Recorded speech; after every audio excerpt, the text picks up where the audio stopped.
Buenos días a todos, ¿qué tal? Muy contento de estar en una nueva edición de Academia Agro. Mi nombre es Gonzalo Caldiz, soy responsable por los ensayos de residuos en el equipo regulatorio de BAF.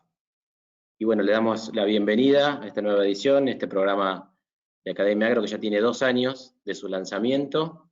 Y antes de dar comienzo, algunas recomendaciones que tenemos para darles, para llevar adelante mejor esta charla. Van a ver que están todos silenciados, pero que van a poder hacer preguntas a través del chat que pueden ver ahí en la barra de herramientas. Ahí está el icono. Y durante la charla vamos a ir leyendo sus preguntas y respondiéndolas. Así que vamos a pasar ahora a un pequeño video y luego damos inicio al programa.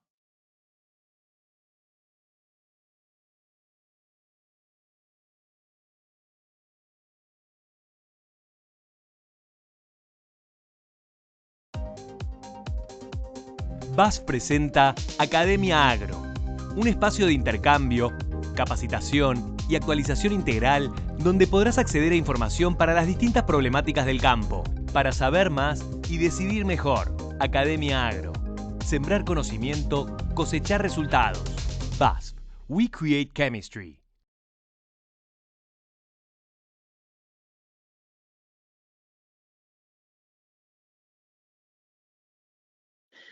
Bueno, excelente.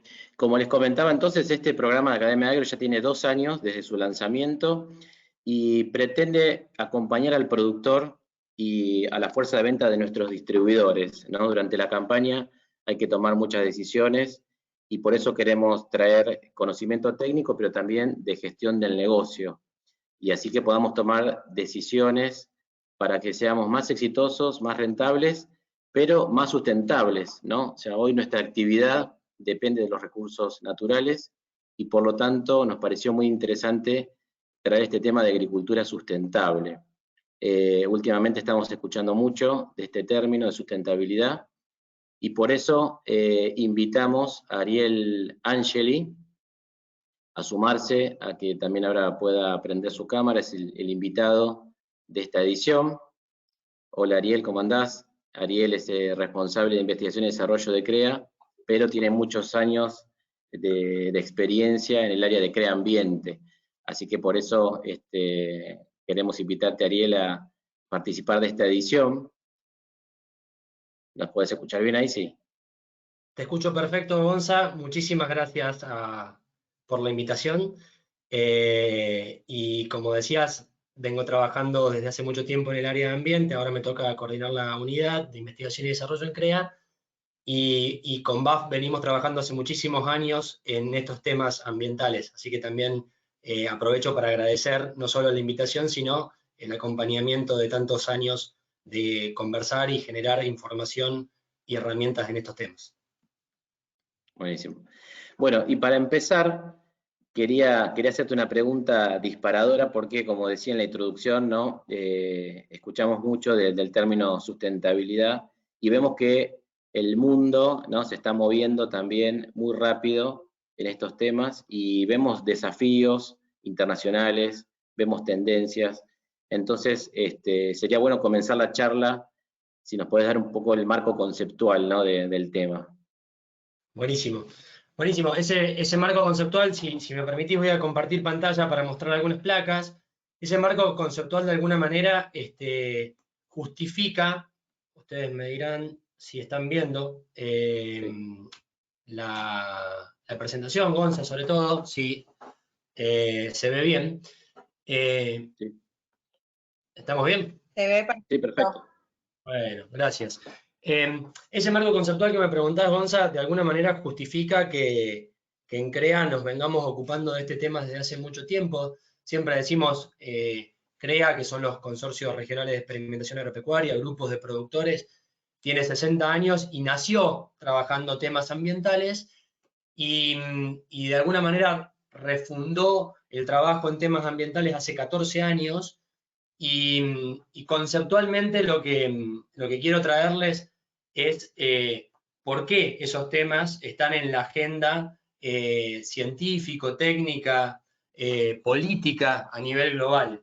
Esta placa muestra es del Foro Económico Mundial de Davos, que todos los años se reúnen y todos los años en ese foro se hace una encuesta a 1000 referentes de opinión, científicos, técnicos, políticos de primer nivel mundial, y se les pregunta por temas de qué tan probable y qué tan riesgosos son algunos temas para la humanidad. Simplemente para mostrarles, en la placa derecha, en la parte derecha de la placa, hacia la derecha más probabilidad de ocurrencia, hacia arriba más impacto, simplemente para mostrarle que los temas ambientales, estoy tratando de sacar una ventanita que me está molestando un poco acá, disculpen, ahora sí, que los temas ambientales, por ejemplo, pérdida de biodiversidad, desastres ambientales antrópicos, eventos climáticos extremos, están en el tope, están en el cuadrante superior derecho. Estos referentes dicen son de alto impacto y de alta probabilidad. Son de tanto impacto como las armas de destrucción masiva y de tanta probabilidad, según estos expertos o más, que los fraudes en los datos. Y si uno mira la placa de la izquierda, es de abajo hacia arriba, los 5 de más probabilidad y los 5 de más impacto. Los verdes son los ambientales. ¿Esto quiere decir que esto va a pasar tal cual? No, no necesariamente, pero sí quiere decir que está en la agenda.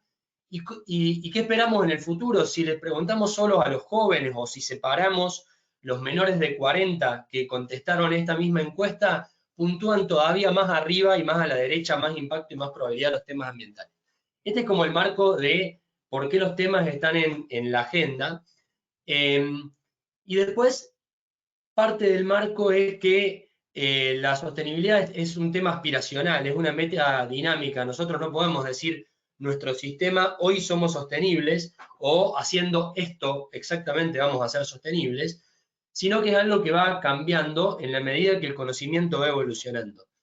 Y en la medida que la sociedad va evolucionando. Hoy en día, cada vez más, la sociedad empieza a discutir sobre los temas de la sostenibilidad de los sistemas que producen las cosas que consume la propia sociedad. Y esa sociedad tiene algunas características. Hoy es mayoritariamente urbana, es decir, quienes mayormente opinan y quienes mayormente terminan consumiendo nuestros productos viven en ciudades y están alejados de los temas agro en general. Y la sociedad se expresa de distintas maneras, ¿no? Se expresa con leyes, prohíbo esto, permito lo otro.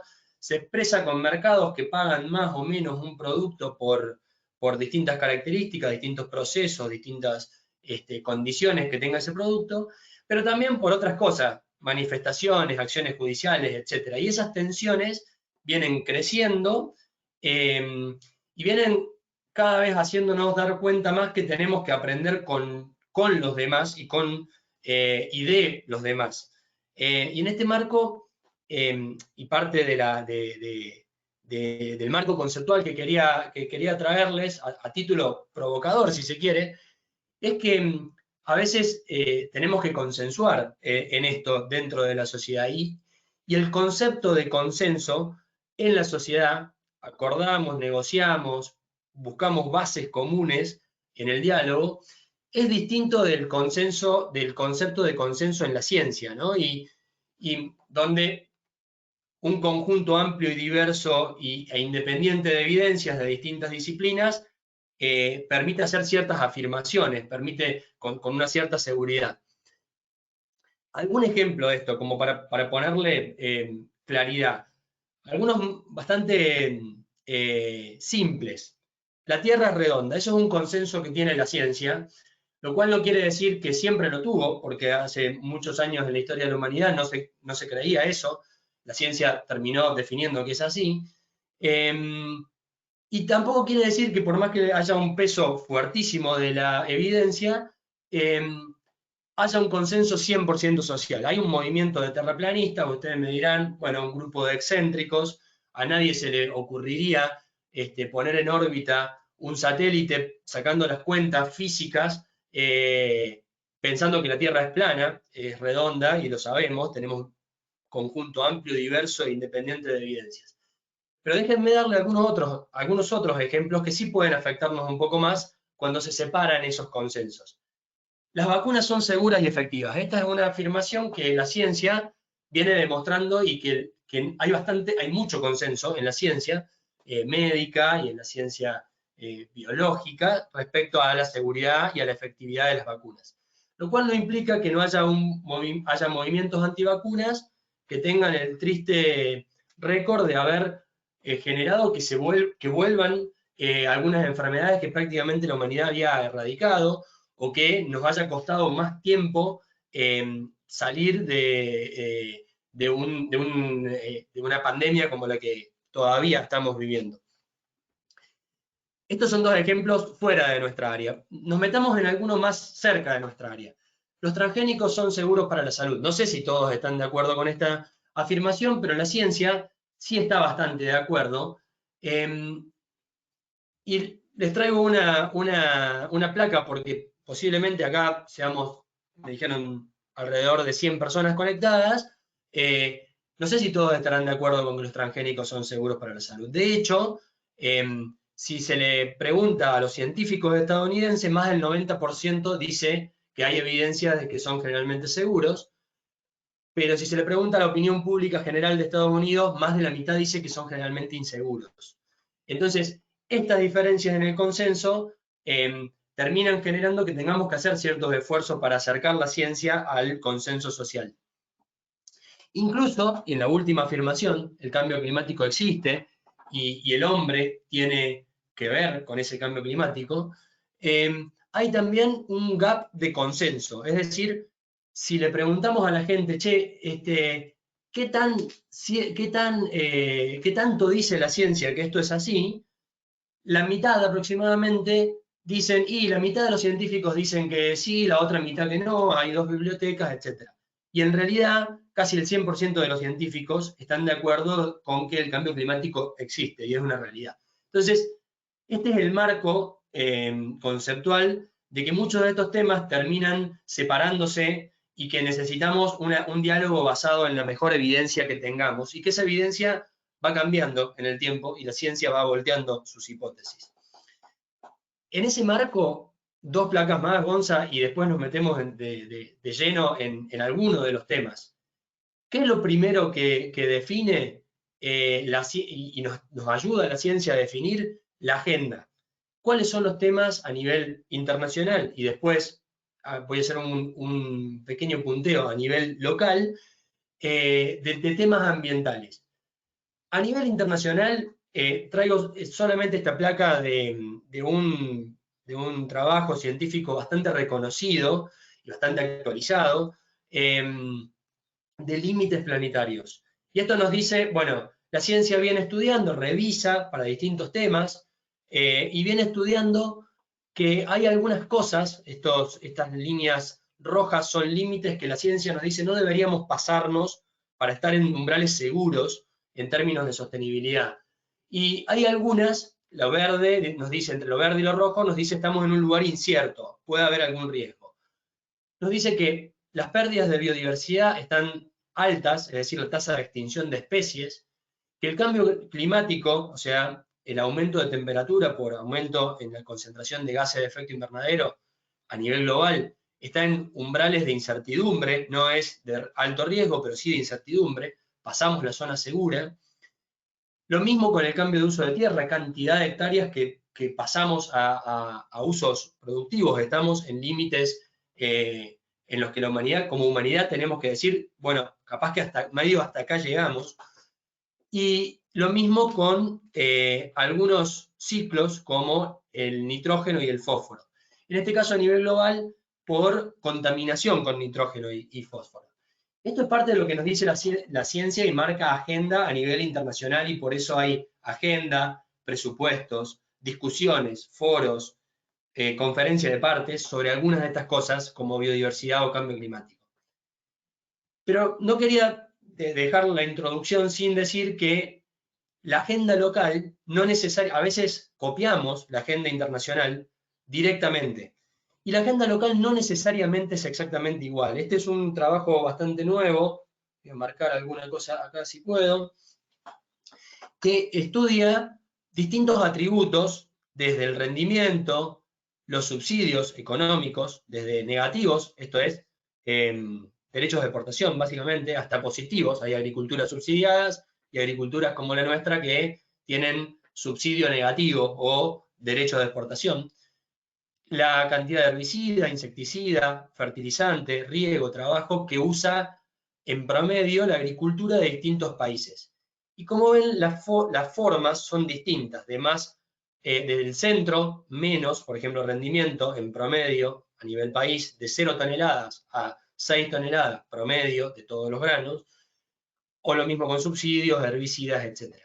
Fíjense que Argentina es distinto al resto de los países. Estamos bastante bien en rendimiento, sabemos que tenemos una agricultura competitiva, tenemos subsidios negativos, digamos, tasas de exportación, tenemos altos usos de herbicidas, pero por ejemplo, si miramos la agenda internacional, la contaminación de nitrógeno y fósforo es muy importante, y acá en Argentina tenemos niveles de fertilización con fósforo y nitrógeno y de reposición muy bajos. De hecho, tenemos el problema contrapuesto al que puede tener una agricultura como la francesa, con alto uso de nitrógeno, o la estadounidense, con alto uso de nitrógeno y fósforo, que tienen problemas de contaminación de suelos y de agua. Nosotros tenemos problemas de no reponer los nutrientes que necesitamos. Entonces, con ese marco, y para terminar, capaz que me hizo un poquito extensa la intro, Gonza, la sostenibilidad está en el centro de la agenda. Es un concepto dinámico y multicriterio, no definimos solo los agrónomos y solo el sector rural cuáles son los criterios. El consenso del social no siempre es exactamente igual y tenemos que trabajar mucho en el diálogo con el consenso científico. Y la agenda de sostenibilidad global, algunos temas son los mismos, y ahora vamos a hacer un foco en cambio climático, pero algunos son distintos. Y, por ejemplo, el tema de herbicidas o de cantidad de agroquímicos es muy importante en Argentina, que tenemos un relativo alto uso en comparación con otras agriculturas. Ahí, Gonza, perdón que me hice un poquito larga la intro, pero hasta ahí, No. de alguna manera contestando lo que podía de tu primer pregunta genérica. Está muy bueno y también mencionaste el cambio climático y otra de las preguntas que tenemos es, bueno, pero la agricultura y la actividad agropecuaria, ¿cuánto impacta en ese cambio climático? ¿No? Porque hoy también está muy cuestionada la actividad agropecuaria, entonces, ¿qué información tenés que hable respecto al impacto que tiene la actividad sobre el cambio climático? Que es un tema que está en la agenda internacional por lo que mostraste. Sí, buenísimo. Eso está en la agenda internacional y se cuela y viene hacia la agenda nacional. Entonces, preparamos y habíamos charlado en la previa sobre este tema con Gonzalo y trajimos algunos temas de producción y cambio climático. Hay unas vacas acá y yo sé que el foco de hoy es más agrícola y vamos a hablar de agricultura, no de vacas, pero la foto es ilustrativa de que, sobre todo en nuestra producción, es como que tenemos algún estigma con la vaca lechera, la vaca de cría y su emisión de metano por su fermentación entérica. Pero empecemos por lo que nos dice la ciencia global, mirada primero de 30.000 pies y después nos metemos en la agricultura y en Argentina en particular. La ciencia nos dice que desde épocas preindustriales a hoy hay buena evidencia de que hay cambio en ciertos patrones y regímenes climáticos. Amén de que hay variabilidad climática, ustedes verán, esto es temperatura, pero lo mismo pasa con precipitaciones, todos conocemos los ciclos, que un año es más seco, que un año es más llovedor, que hay ciclos decádicos, hay décadas más secas y más lluviosas, hay ciclos decádicos también en temperaturas, pero lo que se viene mostrando con una cierta tendencia es que más allá de esos ciclos anuales y decádicos, hay una cierta tendencia a aumento en las temperaturas. En este caso es una temperatura media entre de toda la superficie terrestre, océano y tierra, en la línea negra. Y que estamos alrededor de 1 grado por encima de las épocas preindustriales, y que el hombre tiene que ver con esto, ¿no? Que en algo tenemos que ver con esto, y que por supuesto tendremos que ver en la solución también. Y acá hay un concepto que me gustaría separar de alguna manera, porque se habla un montón de, bueno, la huella de carbono y otra cosa, el inventario de gases de efecto invernadero del país. Y hay diferencias en términos de límites, en términos de temporalidad y en términos de alcance. Los inventarios son un instrumento nacional que nuestro país se obliga, siendo parte de la Conferencia de las Partes a nivel del Acuerdo de Cambio Climático a nivel global, a informar ante la comunidad internacional. Lo hace todo, digamos, la cuenta es anual, en realidad se reporta cada 2 años una actualización, y alcanza a todas las actividades, a la energía, a la industria, al agro y a los residuos, por eso los links, los simbolitos. En cambio, la huella de carbono es algo para definir los límites. Yo puedo decir la huella de carbono de mi soja hasta la tranquera del campo, o puedo decir la huella de carbono de toda la cadena de la soja. Lo mismo la temporalidad, puedo hacer algo anual o puedo hacer algo más corto, y lo mismo los alcances. Yo puedo querer hacer una huella de carbono agrícola del movimiento CREA o de los productores de BAF o de los distribuidores de BAF, y está perfecto, digamos, es un estudio específico para un determinado objetivo. Hagamos un solo pequeño zoom en inventario para poner el contexto de cuánto es nuestra emisión y cómo somos en términos globales. Gonza, vos me chequeás si ven completa la presentación. Yo tengo un cuadrito de la plataforma y no estoy seguro si ustedes están viéndolo o no. Sí, se ve perfecto, Gabriel.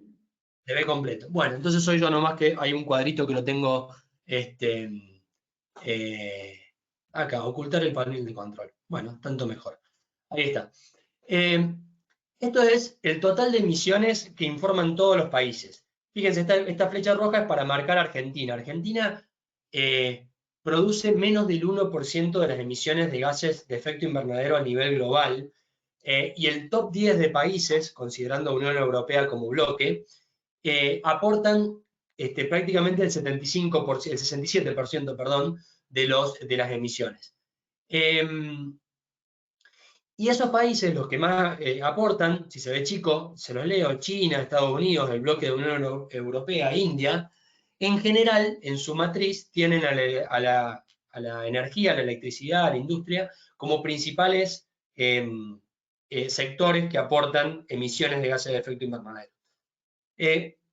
Solo India y Brasil, de los más importantes, de los 10 top de emisiones, tienen a la agricultura dentro de su matriz productiva y dentro de su matriz de emisiones. Y no porque la agricultura sea mala en India o en Brasil, y lo mismo en Argentina, sino porque tenemos menos desarrollo industrial, digamos, y tenemos menos desarrollo energético. Entonces, es lógico que relativamente la agricultura sea una proporción más grande de nuestro perfil de gases. De hecho, alrededor de 40% de las emisiones de 2014, 37% en el 2016, no hay mucha diferencia, son del sector agricultura, ganadería, y forestación y otros usos de suelo, que eso quiere decir AFOLU. Si solo miramos agricultura de grano, es menos del 6% de las emisiones de Argentina, que a su vez son el 0,82% de las emisiones globales. Es decir, mirado así, es como que somos una aguja en un pajar como país y como sector y como subsector agrícola. La ganadería sí es un poquito más en Argentina. No obstante, eso no quiere decir que no tengamos que poner algo de foco en esto, estudiarlo. De hecho, Argentina CREA es parte de una alianza para la acción climática, buscando entender algunas cosas que en genérico podemos resumir en que si hacemos mejor las cosas, si somos más eficientes, tenemos menos emisiones o menos intensidad de emisiones. Por ejemplo, puedo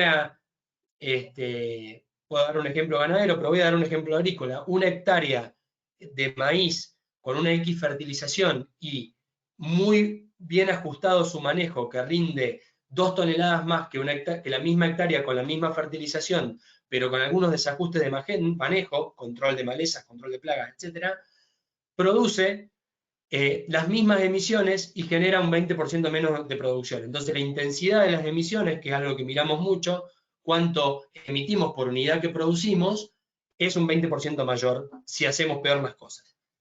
Por otro lado, en un ejemplo muy simple, ¿no? Después ahora vamos a meternos en alguna práctica más. Por otro lado, estamos en un sector donde no solo tenemos la posibilidad de emitir o generamos emisiones, la fertilización, por ejemplo, la degradación de fertilizantes, algo de emisiones de óxido nitroso generan, sino que tenemos algunos compartimentos en los sistemas que manejamos donde se puede secuestrar carbono. Básicamente el más conocido, las forestaciones. Las plantas secuestran carbono, la madera, una forestación creciendo, genera secuestro de carbono. Pero también el suelo, y eso lo conocemos bastante, y ahí tenemos doble posibilidad, secuestrar, pero también podemos perder carbono si hacemos mal las cosas, y ahora nos metemos un poquito en ese detalle.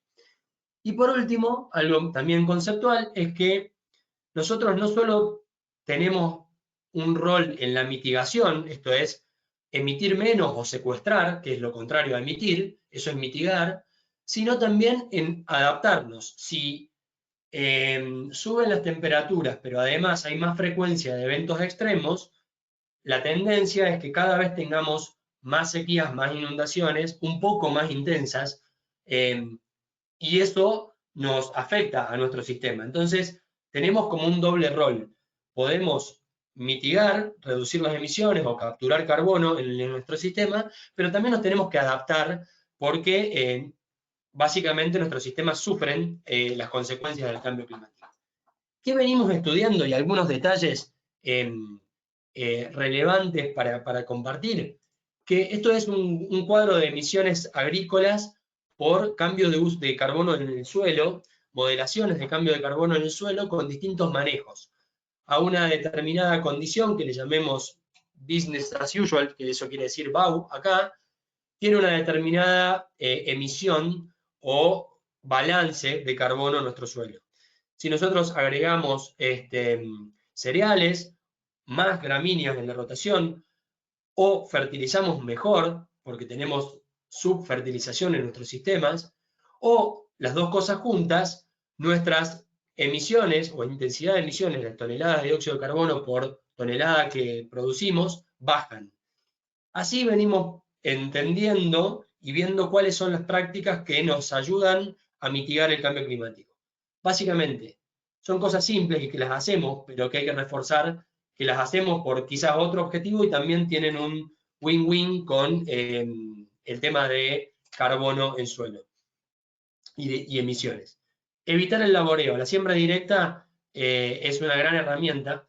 La incorporación de gramíneas en la rotación, el ajuste de fertilización, los cultivos de cobertura, son todas prácticas que nosotros las incorporamos quizás con otro objetivo, pero bien implementadas reducen las emisiones de gases de efecto invernadero. A nivel nacional necesitamos todavía trabajar en incorporar mejores balances de carbono para todos nuestros sistemas, que no los tenemos para todos los sistemas a nivel nacional. ¿Y qué podemos hacer? Un productor que puede hacer, avanzar en medir, hacer un seguimiento del carbono en el suelo, es una forma de, nosotros lo hacemos y el carbono en el suelo tiene otras funciones, pero si además logramos sostener o incrementar el carbono en el suelo, seguro vamos a estar teniendo una solución win-win, porque más materia orgánica del suelo, más carbono, impacta en más productividad, pero también impacta en mitigar y adaptar respecto a cambio climático. Entonces, para resumir sobre este tema, ¿qué venimos trabajando y qué aportamos como conocimiento desde la ciencia y para la conversación con la sociedad respecto a esto? Primero que debemos asumir que tenemos una realidad con el cambio climático, pero no el campo y no la agricultura, la humanidad.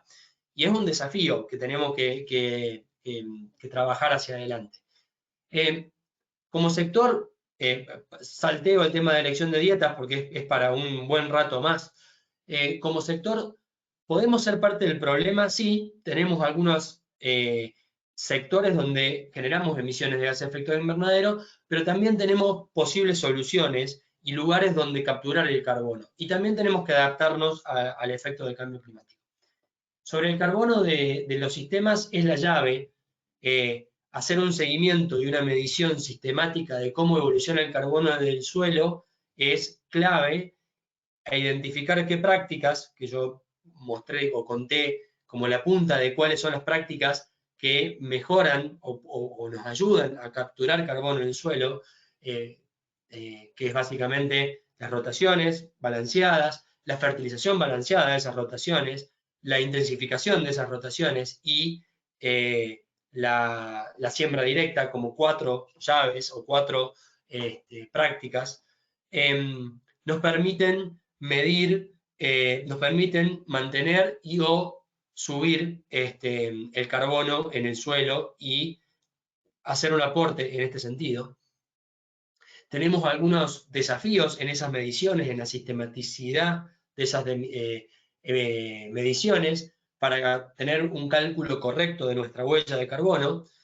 Y acá dejo como una pregunta, porque muchas veces cuando se habla de esto, de cambio climático, se habla de los patrones de consumo y se habla de hay que consumir menos o no hay que consumir carne o lo que sea. Y nosotros nos preguntamos porque creemos que antes que consumir menos es producir mejor, porque si producimos mejor, reducimos la intensidad de las emisiones, al menos. Y nosotros tenemos una agricultura muy competitiva en producir mejor y tenemos que medirlo y mostrarlo. Hasta ahí, Gonza, con cambio climático, seguramente, porque es un tema súper para conversar, puede haber alguna pregunta o tuya o de quien nos está escuchando. Sí, interesante el tema de poder medir, ¿no? Porque es fundamental saber dónde estamos parados hoy y cada establecimiento de dónde está parado hoy. Si uno quiere pensar en reducir y ser más eficiente, tenemos que conocer, bueno, cuánto estamos emitiendo, pero quedó muy claro que el impacto de la actividad agropecuaria es mínimo con respecto a otras actividades. Y ahí veo esa imagen que tenés, ¿no? De la sociedad que nos mira atentamente, algunos cruzados de brazos, con miradas cuestionando un poco la actividad. Y otro tema de la sustentabilidad son los agroquímicos, ¿no? Que hoy está también muy cuestionado por la sociedad, se habla de agrotóxicos incluso, pero es bueno buscar ese consenso a través de la ciencia, y vos estás trayendo mucha información de estudios científicos, no es nada subjetivo, entonces sería bueno la última parte de la charla que nos queda, la segunda parte, tratar de tocar ese tema también con información científica que puedas traernos. Buenísimo. Sí, tal cual. Esa mirada inquisidora con temas como cambio climático y como agroquímicos es global, no es necesariamente y solamente en Argentina, pero en particular en Argentina tenemos mucho cuestionamiento sobre el esquema general o el modelo general de producción, y nosotros buscamos de vuelta, primero esa mirada de 30.000 pies, che, ¿qué dice la ciencia a nivel global? Y después algunas particularidades de Argentina para tratar de entender y tener elementos para conversar. Y algo que lo comento con cambio climático, pero lo hacemos con los demás también, muchos de estos trabajos, esta modelación que les mostraba de carbono en suelo con distintas prácticas, lo buscamos hacer con otros. Este es un trabajo que hacemos en el área de ambiente junto con Fundación Vida Silvestre, porque en el fondo, si nos quedamos conversando entre nosotros, es probable, con técnicos del sector, con agrónomos que estamos haciendo más o menos lo mismo, es probable que nos pongamos de acuerdo bastante fácil, pero también es probable que no tengamos tanta influencia sobre el consenso social. Y nosotros buscamos las dos cosas, buscar la mejor evidencia y tratar de compartirla, discutirla y buscar un lugar común que capaz que no sea el de agrotóxicos, ni sea el de agua bendita, sino, che, ¿cuáles son, en este caso de agroquímicos, los temas que nos ocupan con los temas de agroquímicos y qué dice la ciencia?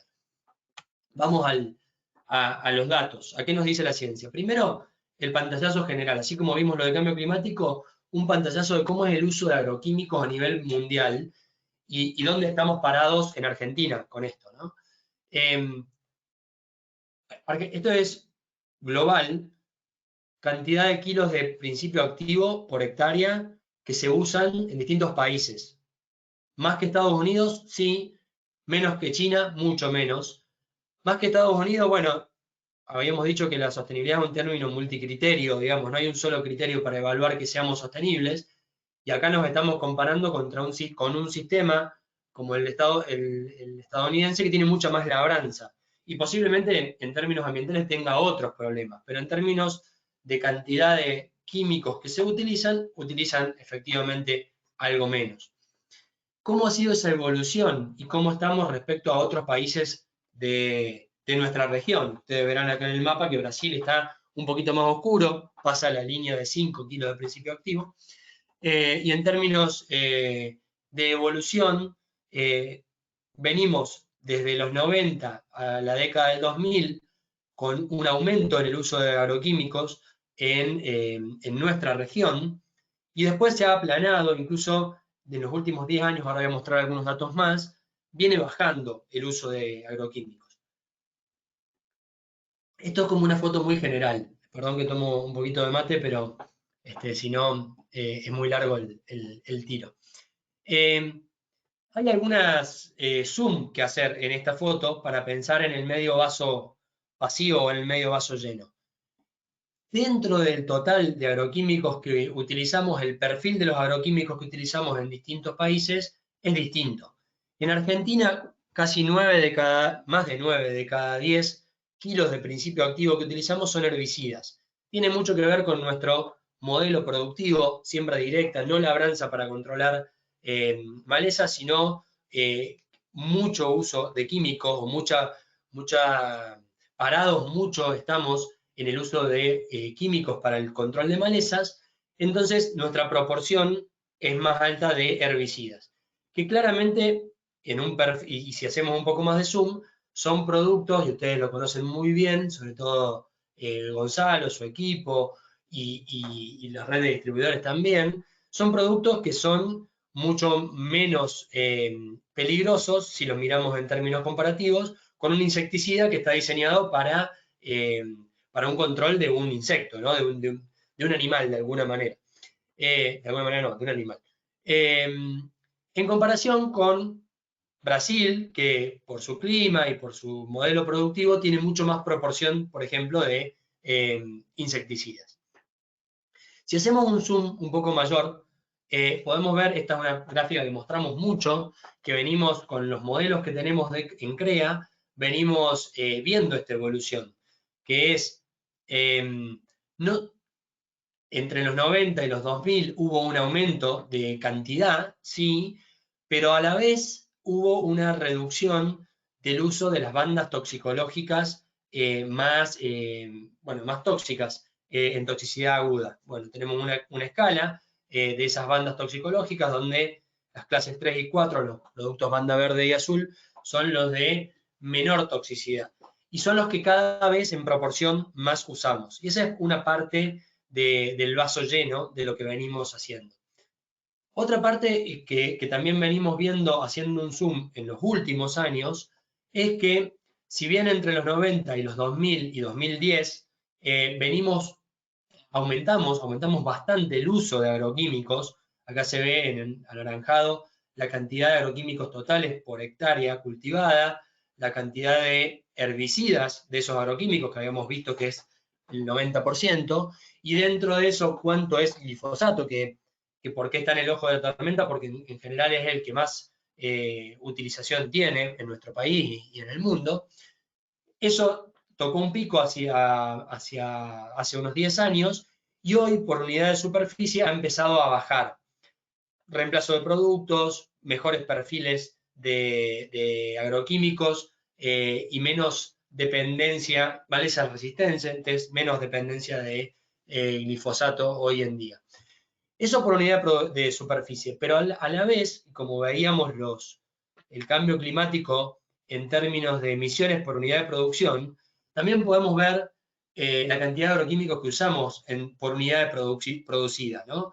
Y acá la baja es todavía un poco más grande en los últimos años. También entramos en un modelo que usamos más agroquímicos, entre lo que hacíamos antes de la soja RR, básicamente, para los que somos un poco más grandes, y lo que venimos haciendo con sojas resistentes al glifosato, pero hoy en día, aumento de productividad mediante y cambio en los perfiles de agroquímicos que usamos, venimos reduciendo la cantidad, además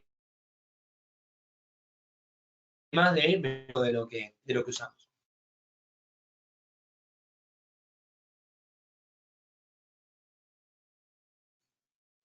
No obstante, seguimos usando agroquímicos.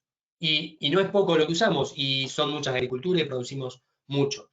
Entonces, no es raro que nos encontremos ante alguna nota periodística que nos dice se encontró agroquímicos en el agua de una muestra en un río, un arroyo, o en el aire, en las partículas de tierra que vuelan en el aire. Y eso, efectivamente, la ciencia nos está mostrando que empieza a ocurrir, que existe, o que hay datos publicados incluso, de detección de agroquímicos. Y acá quisiera separar dos conceptos. Uno es un umbral de detección de un aparato que cada vez tienen mejor tecnología y detectan concentraciones en una muestra de agua o una muestra de suelo cada vez más bajas, las pueden detectar. Este es un ejemplo de un trabajo publicado por investigadores de INTA en la región de Santiago, en Santiago del Estero, donde encuentran, por ejemplo, atracina o glifosato o AMPA, que es un metabolito de la degradación del glifosato, en muestras de agua que toman en pozos de agua o muestras de agua en embalses de agua, en un trabajo que se hizo entre 2014 y 2017. Esto se encuentra, bueno, ese es un punto. Encontramos algún agroquímico en estas muestras. Ahora, hay límites que están estudiados también por la ciencia y están avalados por los organismos regulatorios. Por ejemplo, estos números acá muestran la cantidad en microgramos por litro que se encontró en promedio. Un microgramo es una 1.000.000.000ª parte de un kilo. Se encontró en promedio 0,2 microgramos por litro de atracina, con un mínimo de 0,001 microgramos por litro y un máximo de casi 8. O de glifosato se encontró en promedio 1,2, con un mínimo de 0,1 y un máximo de 35 microgramos por litro.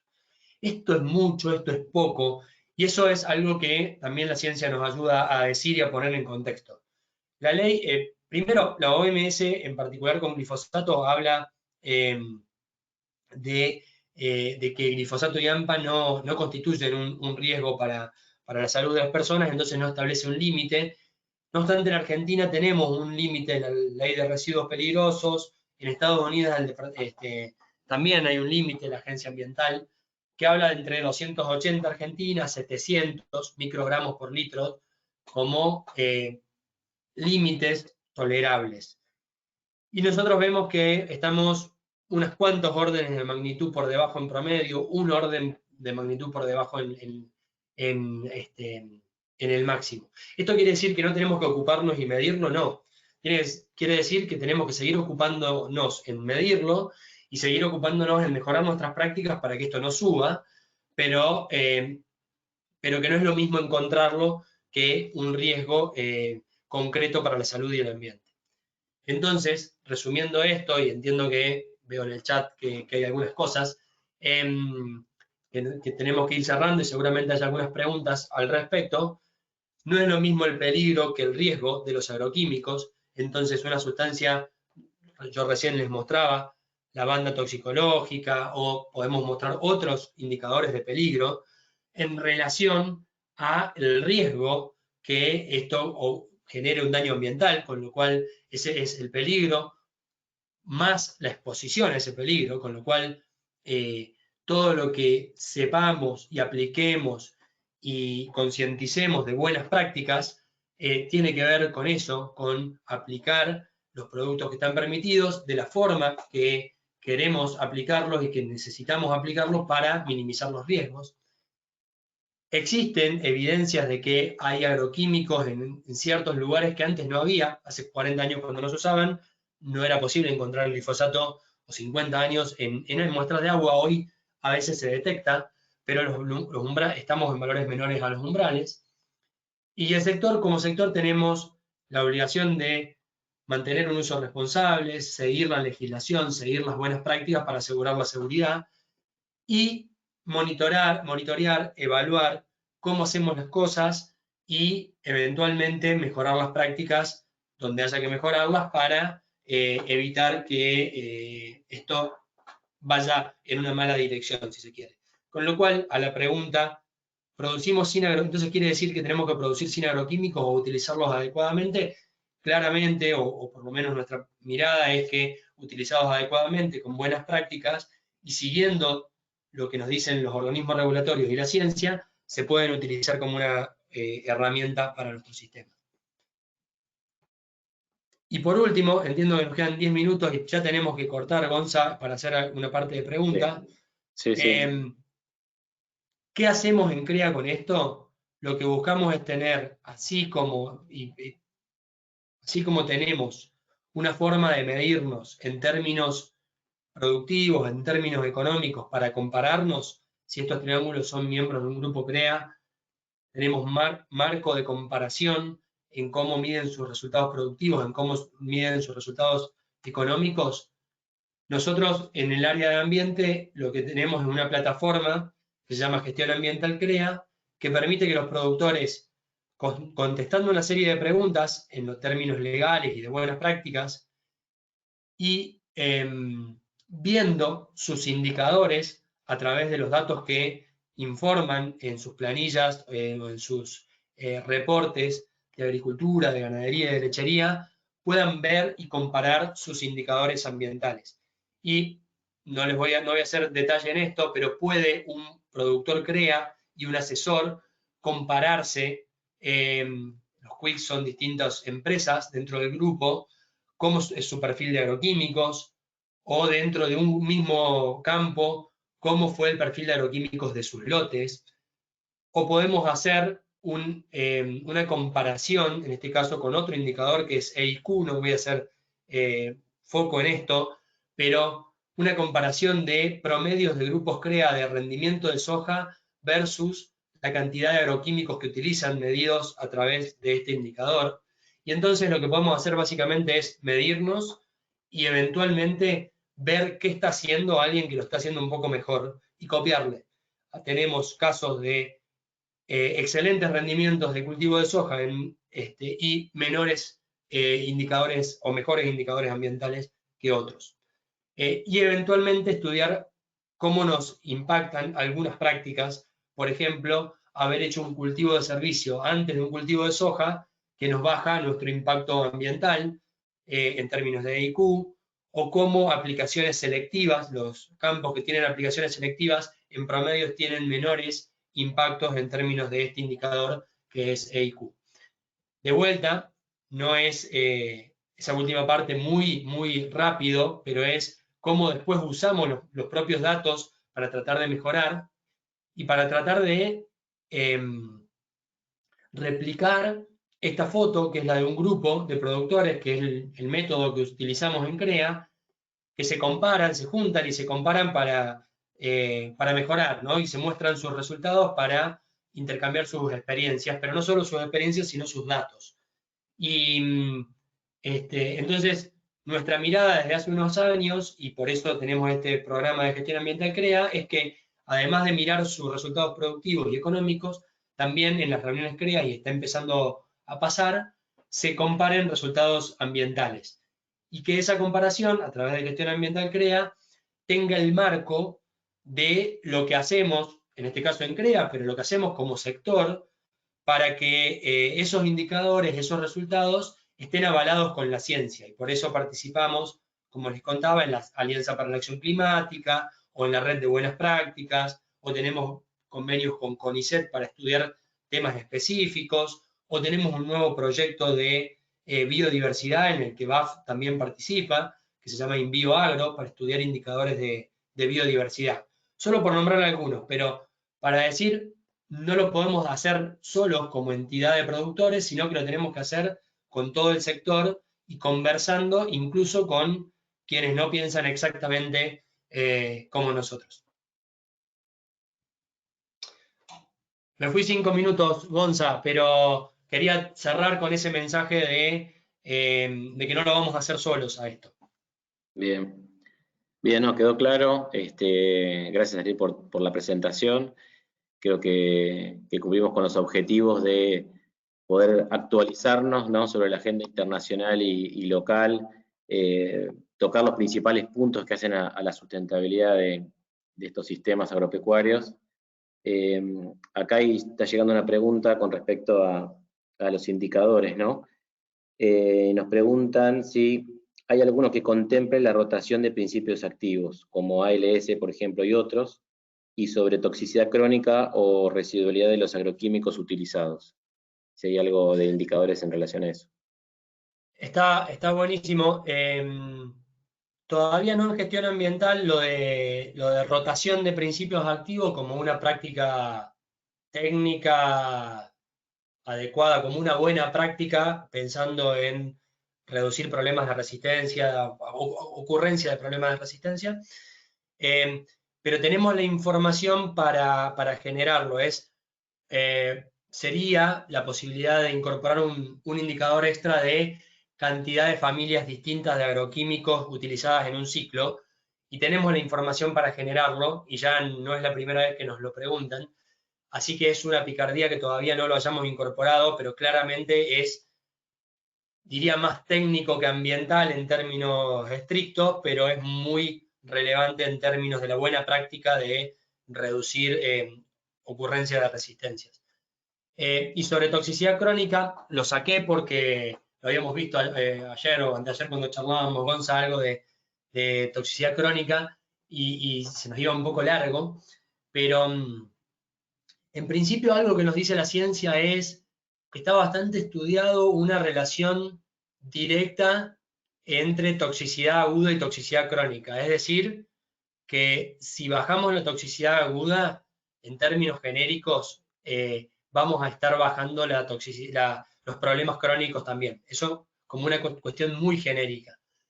En segundo lugar, hay algunos trabajos internacionales, no locales, que muestran que los cambios en los perfiles de agroquímicos en la agricultura de Estados Unidos específicamente, después les puedo compartir el trabajo, vienen en la misma línea que los cambios en la toxicidad aguda, sobre todo, que es reducida, es reducción, sobre todo en el cultivo de soja, un poco menos en el cultivo de maíz, donde todavía tenemos una pata bastante fuerte en atracina como herramienta química.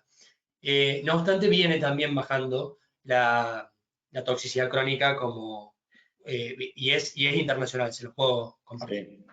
Y acá te puedo también complementar que nosotros desde BAF, una empresa de investigación y desarrollo donde invertimos más de 250 millones de dólares para desarrollar una nueva molécula, cada vez son más fuertes los criterios de sustentabilidad al momento de desarrollar una nueva molécula. Cada vez pesa más lo que es el perfil toxicológico de esos productos nuevos.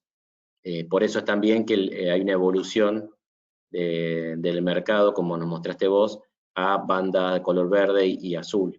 Allá directamente no se están desarrollando a nivel mundial productos de banda roja. Así que bueno, claro. queda claro que hoy la agricultura está evolucionando rápidamente y uno como empresario o productor, creo que tenemos que tener en cuenta estos temas que charlamos de cambio climático, de poder medir, ¿no?, nuestro impacto ambiental, ya sea por distintos indicadores como mostraste, ¿no?, huella de carbono, el indicador EIQ, y bueno, hay muchas más buenas prácticas que ahí hay una oportunidad de mejora para Argentina. Así que bueno, estamos en hora. De nuevo, Ariel, excelente la presentación, muy buena. También les comentamos a todos que esto va a quedar grabado, lo vamos a poder compartir luego para aquellos que tal vez no pudieron sumarse. Y ya dando cierre, también invitarlos a que puedan seguirnos en las redes sociales. Ahí pueden ver Facebook, Instagram, Twitter, YouTube, bueno, los canales también de comunicación por WhatsApp. Así que nuevamente muchas gracias a todos los que se conectaron y bueno, los esperamos en la nueva Academia Agro. Ahí también se pueden Gracias, descargar Gonzalo. la aplicación. Gracias Ariel, gracias a todos. Muchísimas gracias. Que tengan buen día. Igualmente.